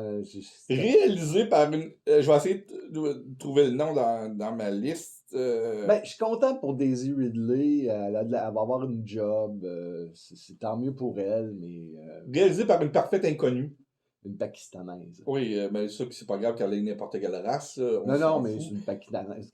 Ça reste que Ça fait drôle, tu sais. On vous donne un réalisateur pakistanais pour faire... En espérant, il aurait dû prendre le pays voisin et avoir quelques chansons dedans avec de la danse. Puis, Ça aurait été cool. Un Bollywood Star Wars, je serais pour ça. Tu prends SS Ramojouli pour réaliser. Je suis vendu, là. Le film va durer 3h30, c'est pas grave, il y a des danses. Elle s'appelle Charmine Obachinoy. Si tu le dis. Je sais pas si j'ai massacré son nom, mais c'est le nom de la Je réalisatrice. le sais pas, puis je le répéterai pas. Juste pour être Non, mais il y a personne qui veut voir ce film-là dans des fans de Star Wars. Même que quand ils l'ont annoncé, t'avais des petits applaudissements polis dans la salle. Tu sais, c'était pas... Ben, comme je disais, Ray revient, tu sais, c'était... c'est tant mieux pour Wesh. l'actrice, mais Elle est pas bonne dans le rôle. Non, mais c'est ça, mais c'est une actrice pareille, tant Ah mieux, ouais. elle a une job. Moi, je suis content quand les acteurs ont des jobs, tant mieux pour eux autres, mais... Après ça va être à nous autres de juger de la qualité du film. Exact. Et déjà, il part avec 2 strikes. Passer de... 2, tu dis? Non, mais parce que sinon, il sort pas. Là. 3 prises, puis c'est retiré. Là. Il y a déjà 2 strikes. Moi, il y a déjà 2 strikes avec le sujet. Tu sais, elle va parce que c'est une Marissou. Elle va réussir parce que Luke n'a pas réussi à créer le New Jedi Order. Elle va réussir, elle. Ah oui. Ça sera pas bon. C'est juste le sujet est minable en partant. C'est dommage. Parce que moi, je souhaite que Star Wars soit bon tout le temps. Oui, ben, on Star souhaite ça Wars. parce que c'est notre cœur, d'une certaine manière. Hein. C'est notre enfance. Et là, on va revenir aux séries télévisées. Oui, OK. La grosse affaire. Ashoka. La bande-annonce est juste folle. C'est hot. Regarde juste savoir qui c'est qui joue le Sith méchant. J'ai des frissons dans le dos parce que c'est un acteur qui est parfait, qui est juste parfait C'est pour un acteur jouer. qu'on aime. Là. Ray Stevenson va jouer un Sith avec une barbe blanche. Puis on a vu quelqu'un de dos dans la bande-annonce. Si on voit qu'il y a un Sith avec une barbe blanche et ce gars-là de dos, 2 + 2 font 4. C'est peut-être Jarrus Kubut. Peut-être. Mais pour l'instant, on le sait pas. Mais bon. Mais la grosse nouvelle, elle est sortie samedi matin. La très grosse nouvelle. Ils disent même dans la bande-annonce Hear of the Empire. Non, on prendra pas des cues du roman. On prendra pas des cues du roman qui est considéré comme une des meilleures histoires de Star Wars jamais été écrites. Ouais, non, ils sont obligés. Moi, c'est mon top 3 des histoires dans toutes les histoires de Star Wars qui ont été écrites. L'héritier de l'Empire de Timothy Zahn est le meilleur des romans qui a été fait de Star Wars. C'est un chef-d'œuvre de littérature de science-fiction. Même. C'est excellent. C'est... En anglais ou en français, les deux sont très bonnes. C'est traduit comme les films. Les termes sont tous traduits comme les films. Puis, c'est ça, samedi, ils ont annoncé la grosse nouvelle. L'acteur que je vous ai dit déjà à l'émission va jouer le rôle du Grand Admiral Thrawn. Et c'est Lars Mikkelsen, le gars qui fait la voix dans la série live action, le frère de Mads Mikkelsen. Regarde, j'avais jamais vu, je vais dire la vérité, j'avais jamais vu la figure avant de le voir on stage au Celebration. C'est Trump. C'est Trump. Il manque juste le bleu. Il manque juste le bleu puis la nuit blanche. Puis c'est le Grand Admiral Trump. Ah, j'ai la chair de poule. Non, non, C'est pas drôle. non, mais c'est un personnage qu'on voulait voir depuis très longtemps en live action. Oui. C'est peut-être. Moi, personnellement, je sais qu'il y en a qui vont m'haïr quand je dis ça, mais Trump, pour moi, est un meilleur méchant que Palpatine. Est mieux écrit que Palpatine. Est plus nuancé que Palpatine. C'est vraiment les petits de l'Empire. Mais Palpatine, c'était tout noir. Ouais, tu sais, tandis que lui, il est nuancé, il est smooth, il est. Il y a du swag. Il y a du swag, mais il est calculateur comme ça se peut pas. C'est quelqu'un de. Manipulateur. Non, c'est pour ça, lisez. Essayez, avant qu'Ashoka sorte, essayez de lire la trilogie de Timothée Zahn. La trilogie, j'espère qu'il l'appelle Jedi Fou en français. Ouais. Je pense que c'est ça le titre des livres en français. Là. C'est le dernier commandement, la Battle of the Last Command, Heir to the Empire, puis l'autre, je ne me rappelle plus c'est quoi le titre de l'épisode du milieu. Malheureusement, j'ai lu ça fait 20 ans. Oui, ils sont dans une boîte ici. Moi aussi, ils sont dans des boîtes encore chez moi. Et il va falloir que j'y relise avant. Moi aussi. Avant Ashoka. Mais c'est une très grosse nouvelle parce que tout le monde, tous les fanboys de Star Wars voulaient que ce soit Lars Mikkelsen qui le fasse. Moi, j'avais jamais vu son visage, mais j'avais entendu sa voix dans Rebelle, bien entendu. Puis la bande-annonce, là, c'est Rebelle live action, le movie, là. Oh, oui. On voit même la tour où Ezra vit, tu sais. Puis on voit des personnages de rebelles qui sont surprenamment intéressants en live action. Donc, Marie-Elizabeth Winstead qui va jouer Elia Secura. Moi, j'aime beaucoup Marie. Puis la petite Sabine est cute. Je sais pas c'est qui l'actrice. Moi non plus. J'ai le titre de la trilogie avec chacun des livres. Oui. Heir to the Empire, le premier. Je vais le dire les titres en français parce que je suis sur le site. C'est la croisade du noir. La croisade noire du Jedi Fou. Ah, j'avais raison qu'il y avait un Jedi Fou dedans. Le premier, c'est l'héritier de l'Empire. Le deuxième, c'est la bataille des Jedi. Et le troisième, c'est l'ultime commandement. Ah, ça, c'est la bataille des Jedi que j'avais pas. Et il a fait aussi la série La main de Thrawn. Oui, ça, c'était après, puis c'était plus basé sur qu'est-ce qui reste. Ouais. Puis il y a deux autres trilogies qui est la série Thrawn puis la série Thrawn l'Ascendance. Ça, les deux dernières, c'est des trilogies qui sont basées sur le reboot après que Disney ait acheté puisqu'ils ont recréé le personnage. Ouais. Puis le Thrawn l'Ascendance, le troisième tome de cette trilogie-là sort le 27 avril de cette année en anglais. OK.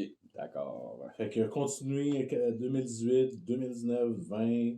21, 22, 23, il sort encore des... Ben oui, il continue, c'est sûr. Ben oui, parce que Timothée Zahn est un des meilleurs auteurs de Star Wars. D'ailleurs, pourquoi il n'y a pas sa série télévisée de Star Wars, cet auteur-là? Ben, il va avoir Ashoka, peut-être. Non, il va y avoir des éléments. Parce que la série, vraiment, c'est Ashoka, fait qu'on sait que c'est des Filoni qui fait tout. Mais son inspiration, elle risque d'être assez claire. Oh oui, ben, d'ailleurs, dans la bande-annonce, juste de mentionner l'héritier de l'Empire. C'est un dead giveaway. Moi, je suis fou de ça. Je regarde. La bande-annonce, moi, regarde. Il y a même une scène qui fait Rogue One quand Ray Stevenson rentre dans le vaisseau rebelle puis il commence à toutes les wiper. T'sais, on voit l'influence à Rogue One. Oui. C'est une grosse influence. Heureusement, parce qu'on aime Rogue One. Oui. Tu sais, puis le monde disait, il y a trop de Jedi dans Star Wars, mais quand c'est bien fait, on en veut-tu du Jedi? Quand c'est fait de façon professionnelle. Je suis d'accord qu'Andor, il n'y en ait pas de Jedi, puis c'est pas à place. Mais tant qu'à avoir Tron, puis des Force Users, puis... Non, on en met. Ouais. Tant qu'à en mettre, mettez-en beaucoup. C'est ça. Puis mettez-en du bien fait. Ouais. J'ai pas de peur avec les acteurs qui sont listés pour cette série-là. J'ai aucune peur, malgré que j'avais aucune peur pour Obi-Wan, puis ça m'a laissé sur mon appétit. Ça a laissé pas mal de monde sur leur appétit. Fait que il y a peut-être juste du bon qui arrive sur... Puis en passant, oui, il y a une autre série télévisée. Lando, la série, est en développement. Avec l'acteur? Avec Donald Glover. Yes. Ça, ce qui était le meilleur de Han Solo. Du film Solo. Solo, c'est ça. Ben, il était pareil que Billy Williams. Incroyable. Il joue identique. Puis il avait de l'air c'était le seul acteur dans ce film qui avait de l'air à se faire du fun. Avoir du plaisir, ouais, c'est ça. Parce que les autres, ça avait l'air difficile un peu. Ou on n'était pas capable de le savoir parce qu'ils étaient dans des costumes. Non, mais tant mieux pour Lando, je suis vraiment d'accord. Puis, ben, qui dit pas qu'Eldon Ehrenreich elle va parvenir dans le rôle de Solo dans une série Lando aussi. Là. Oh, une Mais, apparition. ouais, mais tu mets, ça va être plus Lando le héros que d'autres choses. Là, tant mieux. Ça fait du bien parce que comment il a été traité dans ton film que tu as le gilet présentement, c'est de la grosse merde. Comment tu as traité Lando? C'est une tristesse. Rise of the Skywalker, c'est pour ça d'ailleurs que le New Jedi Order avec Rey. C'est pour ça que je porterai jamais un t-shirt de même. C'est Rey Palpatine. On va voir la suite de l'histoire de Rey Palpatine. C'est ridicule. C'est tellement ridicule, cette storyline-là. Star Wars, pour en finir, sont capables du meilleur comme du pire. Oui. Quand ils sont bons, ils sont bons. Quand ils sont pourris, ils sont pourris. Puis il va y avoir encore des nouvelles de Star Wars dans les prochaines semaines. Même Dans si les prochains jours. Même si le Celebration va être fini, oui. ça va continuer. Oui.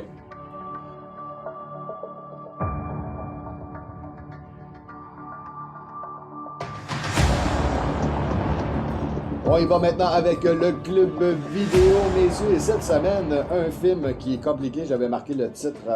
Ça s'appelle Les aventures de Jack Burton dans les griffes du mandarin. J'étais prêt dans le ventre de ma maman. Version tellement plus kick-ass en disant Big Trouble in Little China. Oh yeah! Ça fait très kick-ass avec des personnages tout haut en couleur et complètement fous.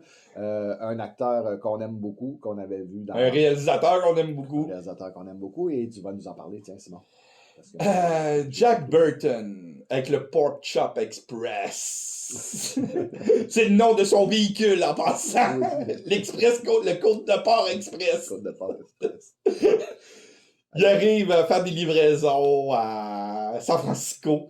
Et il y a un ami qui lui dit si tu me fais un lift, il faut que j'arrête à l'aéroport parce que il faut que j'aille chercher ma dulcinée. Et après ça, tu vas voir l'argent que je te dois d'un kit ou double. Oh oui, avec des paris. J'avais coupé ce bout-là parce que c'était pas si grave que ça. Je mets avec la trame centrale.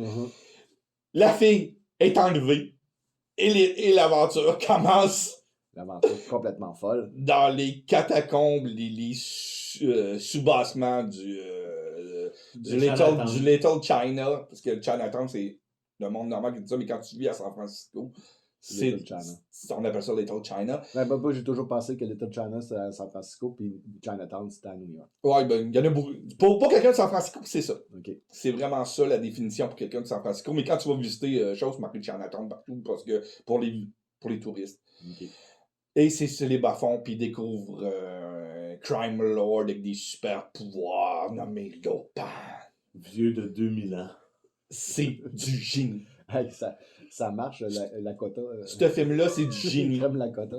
Ce film-là, c'est vraiment du génie. Ah oui, c'est complètement fou. Là. C'est pas pour tout le monde. C'est vraiment pas pour tout le monde. Parce que la logique prend le bord assez vite. Et... Juste la scène du début, quand t'as un des personnages qui est devant un avocat pour dire... Puis qui répond, crois-tu à la magie? La magie noire! La magie voodoo chinoise! Et là, tu sais pas dans quoi tu t'embarques, là, tu fais, OK, c'est un trip d'1h30 totalement déjanté. Moi, je me rappelle d'avoir vu ça la première fois. J'avais une télé chez nous en 88-89. J'avais 9-10 ans. J'étais là, c'est quoi ce film-là? C'est bon. Mais je comprends rien. Mais je comprends rien. Oui, il y a des passes de Kung Fu. C'est bon. Avec des fourchettes. Mais à l'époque, j'avais pas remarqué que c'était des fourchettes. J'étais en moitié endormi. Ça avait passé à TQS un soir de semaine que j'allais à l'école le lendemain. Mes parents savaient pas que je regardais la télé ce soir-là. J'avais vu ça. Et ça t'a... Mon fétichisme des Asiatiques avec des yeux particuliers, viens-tu de dire? Peut-être. C'est vrai que le film éveillait certains sens. Non, mais sérieux, l'humour dans ce film-là. Oui. C'est un film qui a un humour irrévérencieux. Et Jack Burton est le seul héros d'action qui ne voit jamais d'action. Il se fait assommer au début de chaque scène de combat. Moi, je le vois, là. Jack Burton, c'est lui qui met tout le monde dans la merde. Il est incompétent. Il est vraiment innocent parce qu'il sait pas comment ça fonctionne, puis il s'en fout de savoir comment ça fonctionne. Sérieux, là, j'étais là. Okay, là, je vais sortir du film, mais je vais faire une parenthèse. J'ai fait, coudon. Je parle pas de l'élite aux États-Unis, mais c'est-tu l'Américain moyen qui est pas bon, qui sait rien, puis qui laisse tous les autres faire, mais que il est juste là au bon Il moment. récolte les lauriers. Il récolte les lauriers parce qu'il donne juste le coup final qui vaut la peine. Il est-tu drôle quand il se déguise pour aller au bordel? Moi, c'est de le voir quand il, avec le rouge à lèvres dans la bouche pendant une scène qui est là tu fais... C'est... Moi, c'est au début de l'assaut final contre l'Open quand il tire du Uzi Gun, pis que la plante, il tombe sa tête, pis il tombe sa connaissance, pis tout le monde se bat, pis lui, il se lève à la fin. J'ai gagné! J'avais gagné. Il est pas capable de se battre, il est pas capable de rien faire, il sait pas comment ça fonctionne avec les assurances quand il perd son camion. C'est un incompétent. Mais c'est un incompétent sympathique Oui. qu'on aime. Puis, Mais l'acteur, C'est son meilleur rôle en carrière. Excusez-moi, mais c'est son meilleur rôle en carrière. je pensais que c'était Snake. Snake est plus populaire, mais en tant qu'acting, en tant que gras pour jouer avec quelque chose, tu vois qu'il s'amuse beaucoup plus avec Jack Burton qu'avec Snake Plissken. Ça, c'est sûr, c'est sûr. Le film porte plus parce que les deux films avec Snake sont plus sérieux, Oui. sont plus... Ben, le 2, non. sont techniquement plus sérieux. Moi, il y a une autre chose aussi. John Carpenter, on le sait très bien, il fait la musique de ses films. oui. Personnellement, c'est pas sa meilleure trame sonore. Loin de là. Ouais, mais le fun. Mais c'est ça. Elle est faite pour le film. Elle est faite pour le film. On est loin d'un Escape from New York ou un Halloween qui sont mythiques. Oui. Celui-là, tout le long du film, c'est super bon. Là. T'as pas de grand thème que tu peux siffler, t'as rien, mais elle fait le travail du début à la fin. Puis ça paraît-tu que c'est écrit par le réalisateur de Bucaro Banzai? Je peux pas... Ça, je peux pas le dire parce que j'ai pas regardé Bucaro. T'as jamais vu Bucaro Banzai? Non. C'est des films Si qui vont t'aimes- ensemble. Ça va ensemble. Si t'aimes Big Trouble, tu peux pas aimer Bucaro Banzai. Ils n'ont pas de lien en tant que tel, mais le type d'histoire, le type de héros, D'action. ça se ressemble vraiment beaucoup, puis c'est très plaisant. Les deux dans chacun. Puis c'est pour ça que c'est l'écrivain de Big Trouble, c'est le réalisateur de... C'est pour ça qu'on dit que Big Trouble est peut-être une suite spirituelle à Bucaro Banzai. Ouais. Sans avoir aucun lien entre les films, à part le gars qui l'a écrit. Donc, Big Trouble in Little China, film de 1986 avec, voyons. Kurt Russell. Je m'en allais dire Kim Russell. Je m'en Cattrall, allais dire James Russell Crowe. Hong, Victor Wong, Oui. tout du beau monde. Oh oui, c'est... si vous avez Disney+, il est accessible sur Disney+. Oui. Si vous êtes abonné à Cinépop, vous pouvez le prendre aussi. C'est là que je l'ai regardé. Et sur Stars, il l'a aussi en anglais qui est gratuit pour le regarder.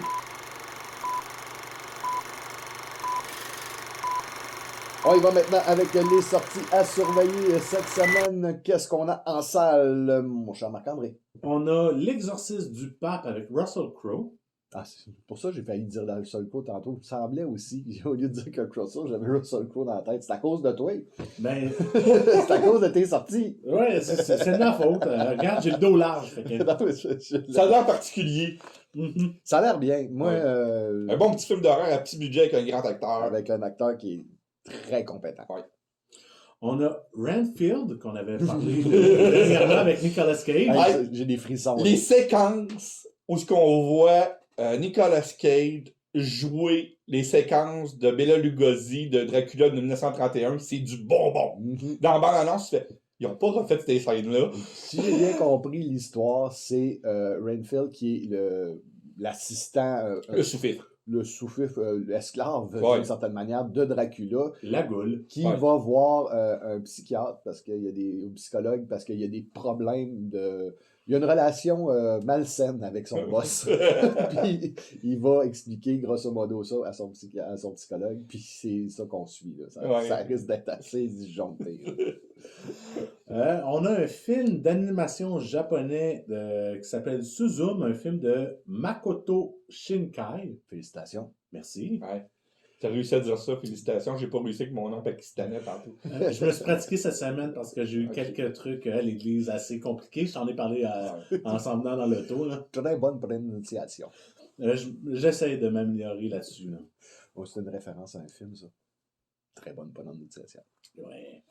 Le 4e film qui sort en salle vendredi le 14, on en a parlé tantôt avec la bande-annonce, Mafia Mama. T'es moins bon en italien, ça a l'air? Ah, mafia, maman! Mafia! Donne-moi des pasta! Avec la belle Monica de Bellucci, on avait déjà parlé tantôt. Et, Ouais. Je vais attendre, j'irai pas le voir au cinéma, je vais attendre en VOD, Oui. mais je veux voir ce film-là pareil. Et sur les sites, une seule sortie à surveiller, The Last Kingdom, Seven Kings Must Die, qui va sortir sur Netflix vendredi prochain. Merci beaucoup, Marc-André. Ouais.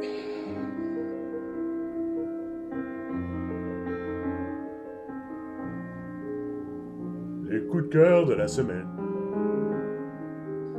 On va y aller avec nos coups de cœur. Et cette semaine, ce qu'on a dit, nos coups de cœur, ce serait un spécial de Pâques. Et on va y aller avec notre film de Pâques, ou nos films de Pâques, dépendant si vous en avez plusieurs, là, préférés. Et c'est Marc-André qui va nous commencer ça. Il va nous casser en partant. Il va nous scraper tous nos choix. Ouais, comme tout ce qui est biblique, comme j'ai dit plus tôt à l'émission, je suis quelqu'un de vraiment impliqué. Revoir les histoires que je vois en même temps de Pâques, parce que c'est toutes des lectures qu'on voit, qu'on lit, tout ça. Fait que j'ai comme un peu moins d'intérêt à les regarder parce que je connais très bien l'histoire. Par contre, un film biblique qui m'a été très marquant dans ma vie, ça a été Les 10 commandements avec Charlton Heston. C'est un 4 heures de pur bonbon. Yul Brynner dans ce film-là est hallucinant. Les effets spéciaux pour l'époque, juste la traversée de la mer Rouge, c'était super. Voir voyons, là je suis en train de chercher mes mots, mais le buisson ardent, tout ça, quand que tu as envoi hors champ, Dieu qui donne les 10 commandements, toutes ces histoires-là. Parmi en avait 15 selon Mel Brooks. C'est un juif. Excusez. Non, il y a pas... C'est à cause que quand tu as parlé de cette scène-là, j'ai vu la même scène qui est filmée identique de La folle histoire du monde volume 1 avec les 3 panneaux au lieu des 2. Je veux juste faire une petite parenthèse vraiment ridicule. Moïse, as-tu été le premier à télécharger à partir d'une cloud vers une tablette d'informatique? Très bonne analogie. Donc, non, le film, même s'il dure 4 heures, je me rappelle plus parce que ça fait quand même très longtemps. Je sais qu'à l'époque, quand tu avais des longs films, il y avait tout le temps un interlude au cinéma au milieu pour... Oui, il y en a une dans le film. Il y en a une. Merci de me le il y a une ouverture aussi. Ouais, ça, là, c'est quelque chose... Et il y a un prologue avant l'ouverture. Ça, c'est des trucs que je trouve qui manquent dans les films longs aujourd'hui, mais ça, c'est mon petit côté éditorial, là.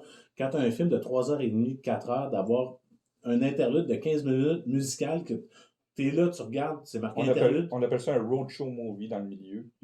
C'est le dernier film qui a été fait de même, c'est Headful Eight. Ils sont très rares à cette heure. Avant ça, tu as eu le Kingdom of Heaven, la version longue. Ouais, il y a King Bill, c'est quand même une grosse interlude. Ouais, mais... je pense que c'est un an. Entre le volume 1 et le volume 2. Puis Old Bloody Affair, il est tout le long, il n'y a pas de coupeur. Fait que non, personnellement, c'est un des films bibliques de Pâques qui m'a le plus marqué. Je pense que c'était la deuxième fois que Cecil B. DeMille faisait les 10 commandements. Il l'avait fait en noir et blanc, muet avant. Je sais qu'on l'a chez nous, mais j'ai pas osé le regarder encore parce que l'autre est... La version muette, pour l'avoir déjà vue, c'est un film très très dur à écouter. Pas à cause que c'est un film muet, à cause du sujet, de la manière qui est traité. C'est que tu as toute une partie comme qui a été faite en remake des 10 commandements avec Charlton Heston. Tu as toute cette partie-là, mais tu as une deuxième partie au film qui se trouve à être à une époque contemporaine, c'est-à-dire des années 20 à cette époque-là, où ce que tu vois des exemples des 7 péchés capitaux, des commandements, tu sais. Un peu ce que Griffith avait fait pour Intolérance. Oui, exactement, mais plus dur à écouter que Griffith et Intolérance à ce niveau-là. C'est un film quand même que je vais essayer de me voir, la vieille version. T'as juste à venir chez nous un moment donné, on va faire une soirée visionnement. Je vais sortir le popcorn, puis... Oh oui, c'est sûr, ça fait ma popcorn, bien sûr. Ben, il faut que tu lises tout le long. Juste, moi, personnellement, j'ai de la misère à le mettre dans une liste. C'est un film biblique, pas de Pâques. Exactement. Le film de Pâques, c'est... Parce qu'on ne parle pas de Pâques là-dedans, mais c'est un film qu'on Mais écoute quand même. je peux donner le contexte. Ouais. Quand on a la veillée pascale, le samedi avant, si on fait C'est l'Ancien Testament aussi. C'est dans l'Ancien Testament et tu as la lecture de 10 extraits de l'Ancien Testament et il y a une partie sur Moïse. C'est sûr, tu as la Genèse, mais tu as vraiment la partie de Moïse. Fait qu'ils considèrent comme dans les films bibliques de Pâques parce que tout ce qui se passe à l'intérieur, il y a des éléments de la Pâque juive à l'intérieur du film. Tu as beaucoup de... Puis c'est quand même les racines de la Pâque parce que quand il y a eu la résurrection, c'est lors de la Pâque juive. C'est tout le symbolisme de tout ça. Donc... T'as plus rien à dire? Non, j'ai plus rien à dire là, pour l'instant. C'est pas levé au bon moment. Je sais. On est présentement dans le T'aurais dû faire studio. ça avant. Ouais, je sais, mais regarde, j'ai pas pensé, fait que j'ai comme... Il était dans mes choix aussi, ce film-là. Là.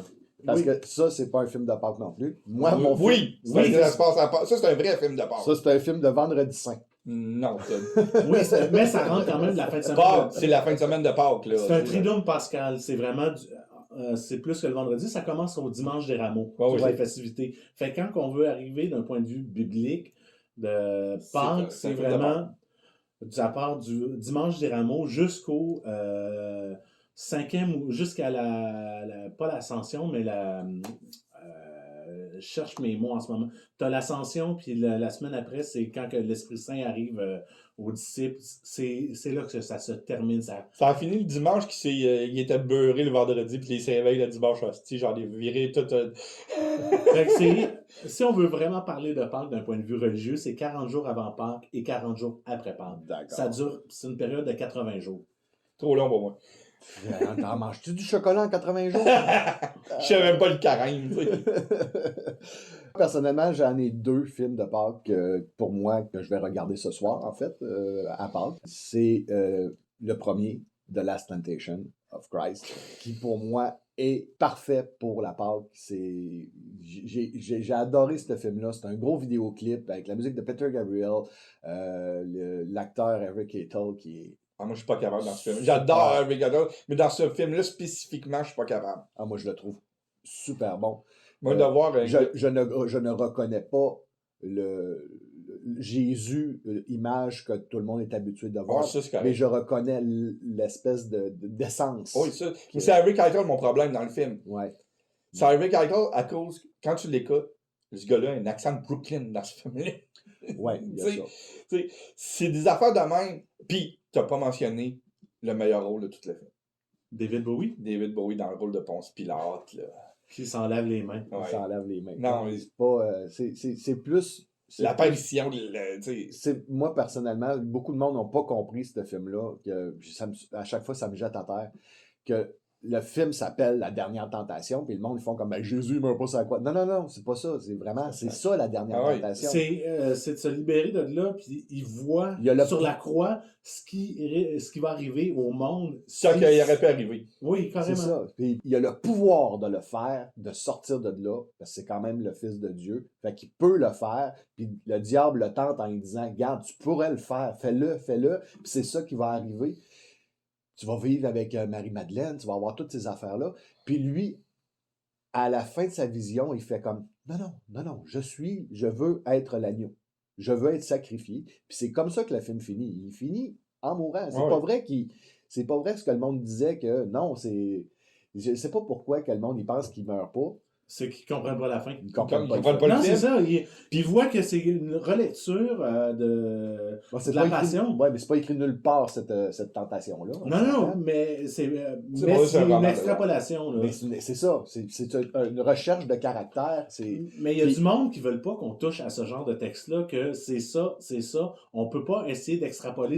Non, c'est ça, c'est les textes. Ça devient de l'hérésie si tu le fais. Scorsese a eu des menaces de mort lors de la sortie du film. Et on parle même pas de l'auteur du roman. Puis on parle même pas des cinémas qui ont brûlé, puis des menaces à la bombe, puis des choses comme ça. C'était complètement fou. Mais pour moi, je trouve que c'est un film qui est important. C'est un beau film en plus. C'est un beau film et c'est un film qui pose des questions de tout ce qui aurait pu arriver. Puis je peux comprendre que c'est pour certaines personnes dans la religion catholique, chez les chrétiens, que c'est le genre de questions que tu veux pas te poser, qu'on doit pas se poser, ou juste avoir l'idée de se poser ce genre de questions-là, c'est blasphématoire. Ouais. Je peux comprendre, mais... Welcome au 21e siècle, là. Ah non, c'est avec ça. ce que on entend, ce qui se passe chez nos voisins du Sud depuis quelque temps, là, Ça, ben, ils sont en train de l'échapper. Ils sont en train de l'échapper. Il y en Au a moins- qui vont se faire flageller aux Philippines en fin de semaine. Là. Ah. C'est terrible, en tout cas.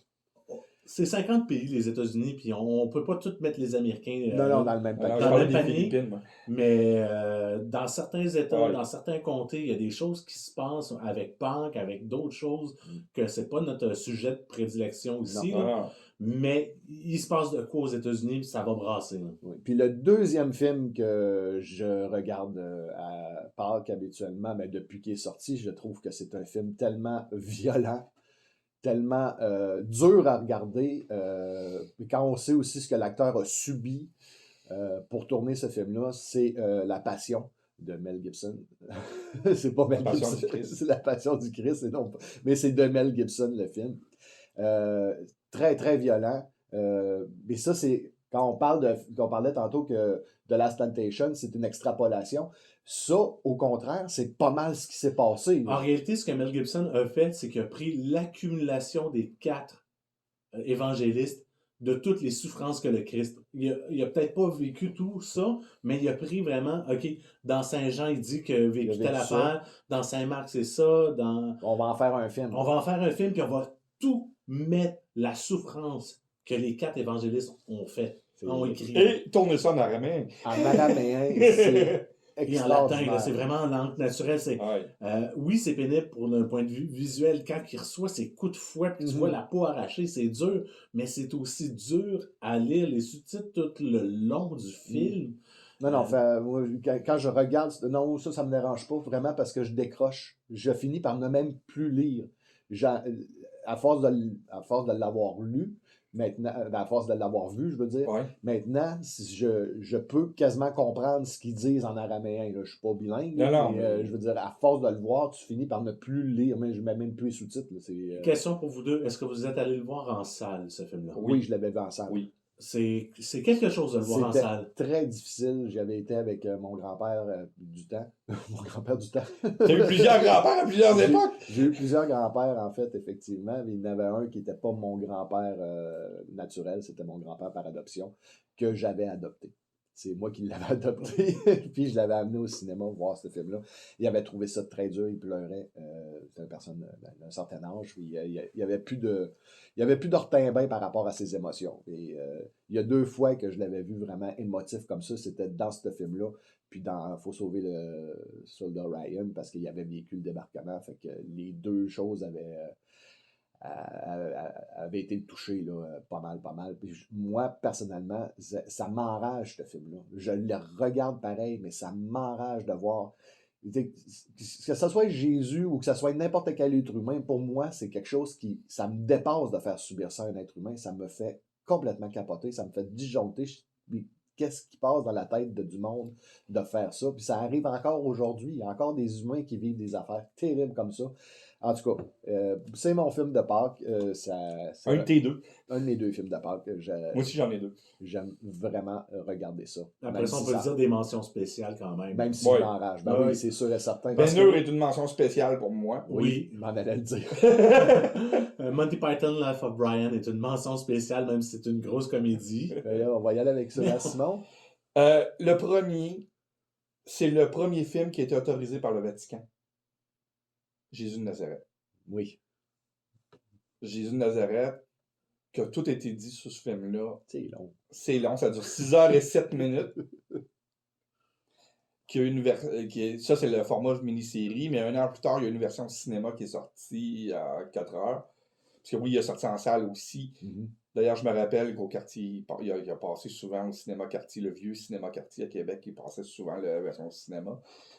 Ce film-là, la musique est débile. Une musique de Maurice Jarre qui est tout à fait... Meilleur que son fils. oui. Non, mais c'est une de ses meilleures trames sonores à Maurice Jarre. C'est vraiment une de ses meilleures trames sonores à Maurice Jarre. C'est débile. Le casting de ce film-là. Oui. De Laurence Olivier, Anthony Quinn, de Tony Lobianco.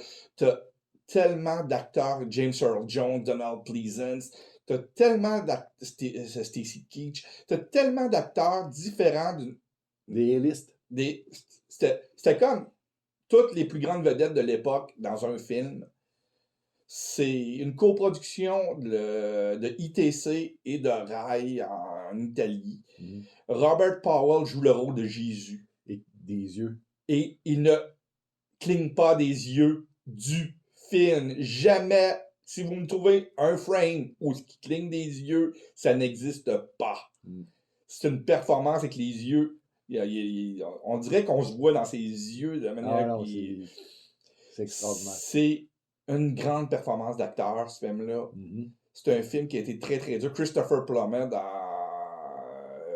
Hérode Antipas est parfait. Tu sais, t'as tellement de gros acteurs et je dois dire que mon premier amour, quand j'ai découvert une femme, a été dans ce film-là. Quand j'ai vu Olivia Hussey jouer la Sainte Vierge, je tombe en amour avec tout ce qui est femme. Non, sérieusement, c'est peut-être le film où on voit l'actrice la plus belle jamais été filmée. C'est dans ce film-là, la scène d'introduction de Marie. Wow! Même aujourd'hui, je regarde la scène et je fais... Je suis en train de voir juste pour... parce qu'on en oublie. Oh oui, ben il y en a tellement. Ça dure 6 heures. Hein? Claudia Cardinal. Ah oui, elle joue Marie-Madeleine. Elle est très belle aussi. Anne Bancroft. Non, c'est Anne Bancroft qui joue non, Claudia Cardinal joue la pute, puis une genre de courtisane pute, puis Marie-Madeleine et Anne Bancroft. Si ma mémoire est bonne. Jane Mason, regarde. Laurence Olivier. Non, c'est un gros film. Oh, Peter Ustinov qui joue Hérode. Oui. Michael York qui joue Jean-Baptiste. Ian Holm qui joue Zera. C'est les acteurs dans ce film-là. C'est ça, on peut pas tous les dire parce que c'est... Il y en a beaucoup trop. Puis refaire ce film-là avec des acteurs aussi de talent. Ça se ferait pas aujourd'hui. Ça se ferait pas. Ça serait... Un film de 300 millions passés. Là. 300 millions, tu dis? Je pense que ça, c'est juste le budget pour la paye des comédiens. Non, mais c'était juste fou, là. Mm-hmm. Ce film-là est un film qui a été autorisé, ben pas autorisé parce qu'il a été accepté par le Vatican, d'ailleurs, réalisé par Zeffirelli. Zeffirelli, qu'on avait connu à l'époque pour ses adaptations de Shakespeare. Il y avait le film sur Saint François d'Assise avant, qui avait fait un autre film biblique. Pas biblique, mais c'est un film ça ressemble beaucoup à un film biblique sur Saint François d'Assise avant. Là, c'est l'accumulation de tout ça, de toutes ces connaissances de chum qu'il a faites avec les rôles shakespeariens qui a emmené dans Jésus. Mm-hmm. Écrit par l'écrivain d'Orange Mécanique en plus. c'est vraiment bizarre, là, Jésus de Nazareth. C'est écrit par le même gars qui a écrit Orange Mécanique. Fait que, mais ce film-là est mémorable. La réalisation est parfaite. Non, c'est sûr qu'un film de 6 heures... Et il y a les mêmes décors qu'à New Hope. Parce que c'était tourné en même temps, exactement, aux mêmes places que Star Wars. Donc, il y a un lien entre Star Wars et Jésus. Et j'ai vu pas tout le 6 heures au complet. T'as jamais vu le film au complet? Jamais. Un jour, tu l'écoutes même en petite partie, une fois de temps en temps. Je sais que présentement, il est sur Breadbox. Je vais aller le regarder sur Breadbox. Écoute-le en français pour toi. C'est un conseil que je te donne. Écoute-le en français. Bon, je vais le regarder en anglais avec des sous-titres. Il nous dit que j'écoute jamais de film en anglais quand je suis tout seul, d'après ça. Ouais, mais si tu n'avais pas dit de le regarder en français, là, il l'aurait regardé en français. C'est juste pour t'astiner, je suis sûr et certain. Non, il y a des films comme ça. Il est mieux pour nous autres en français, je te dirais. Ouais, mais comme je connais très bien l'histoire, comme je l'ai lu souvent, autant à l'église que chez nous, voir la performance de ces acteurs-là, c'est surtout là-dessus, c'est oui, je vais parler tout le temps que je regarde mes films en français, mais il y a des films pour des performances d'acteurs. Tu devrais faire ça sur Deadpool. Je vais juste donner un autre exemple. On sort vraiment là, 12 hommes en colère. Oui. Je ne le regarderai jamais en français parce que la performance d'acteur est hallucinante. Je peux le comprendre. Non, comme je dis souvent, c'est pas Bernard Fortin qui a gagné l'Oscar pour Forrest Gump. Non. Non, puis mon deuxième film est la même année que Forrest Gump. OK. C'est pas un film biblique. mais c'est le meilleur film sur une résurrection que j'ai vu dans ma vie. Shawshank Redemption. OK. Parce que je trouve que l'histoire d'Andy, c'est une résurrection. C'est un gars qui réapprend à vivre.